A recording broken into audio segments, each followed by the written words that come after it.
Je m'appelle Régine Novak, j'habite à Pont-à-Mousson et j'y cultive mon petit jardin de ville. Nous habitions une grande maison pas très loin d'ici et quand les enfants ont quitté la maison, nous avons décidé, mon mari et moi, de construire une petite maison de plein pied de manière durable et pratiquement en autoconstruction.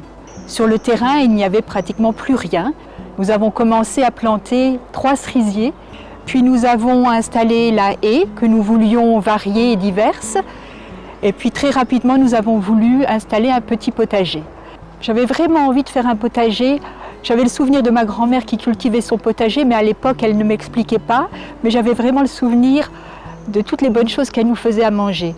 Et là, actuellement, quand on a construit cette maison, on avait vraiment un besoin de respecter la nature.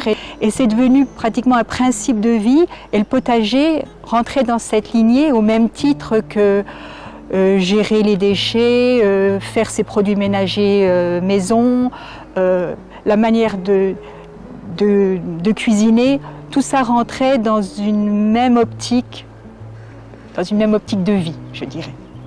Aujourd'hui, j'ai décidé donc de ne plus traiter avec aucun produit phytosanitaire et les plantes s'en portent aussi bien.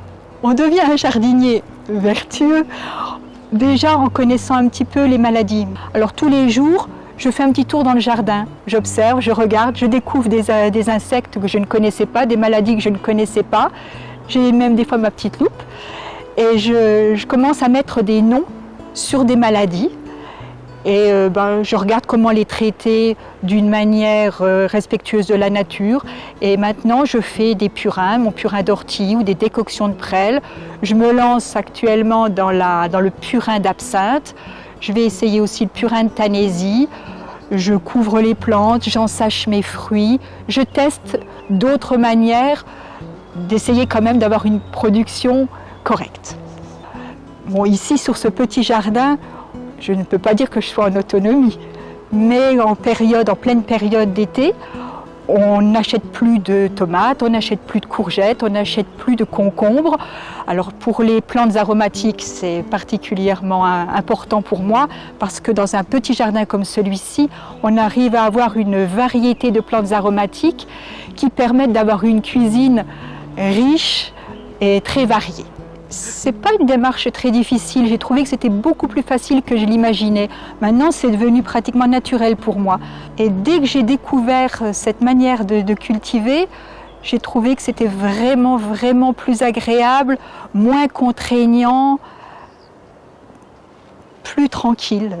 Je ne sais pas comment l'expliquer.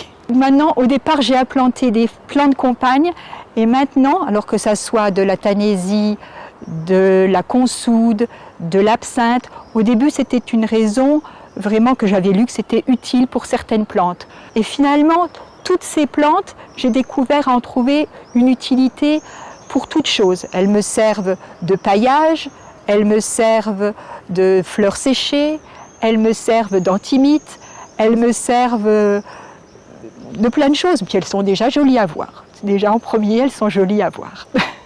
Je pense qu'aujourd'hui, on peut redécouvrir tous les bienfaits de certaines plantes, faire découvrir aux enfants que la nature en fait est très riche. Elle nous donne beaucoup de choses, mais il faut savoir le redécouvrir.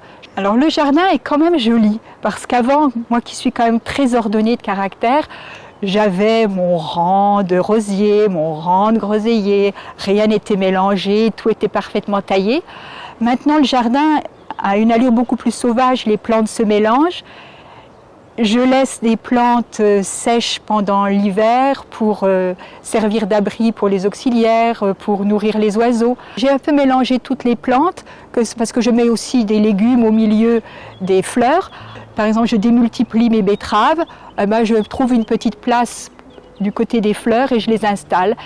Par exemple, j'ai mis cette année des bêtes à côte rouge parce que je trouve que c'est très joli et ça fait une décoration en soi. J'ai fait la même chose l'année dernière avec des chou kale et j'ai trouvé que tout l'hiver c'était très joli.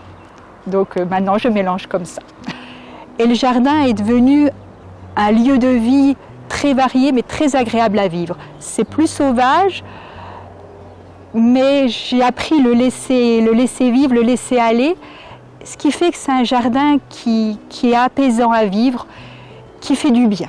Si je pouvais servir à quelque chose, je voudrais montrer que dans un petit jardin, la surface du jardin hors maison est à peu près de 4 ares, le potager est à peu près de 16 mètres carrés. Et je voudrais dire que sur une petite surface comme ça, on peut créer un écosystème vraiment très agréable à vivre. On peut obtenir des plantes ou des cultures qui sont moi-même qui me surprennent, et que même dans ce petit bout de jardin, cultiver des aromates ou des légumes qui ne se gardent pas bien en été, je trouve que ça vaut tout l'or du monde. Alors, tant que je le pourrai, je ferai mon petit jardin. Et quand je ne le pourrai plus, le fait de ne pas être obligé de bêcher me permet, je pense, de vivre de nombreuses années dans mon jardin et d'arriver à faire ne serait-ce que de planter quelques fleurs et d'avoir quelques salades ou quelques plantes aromatiques.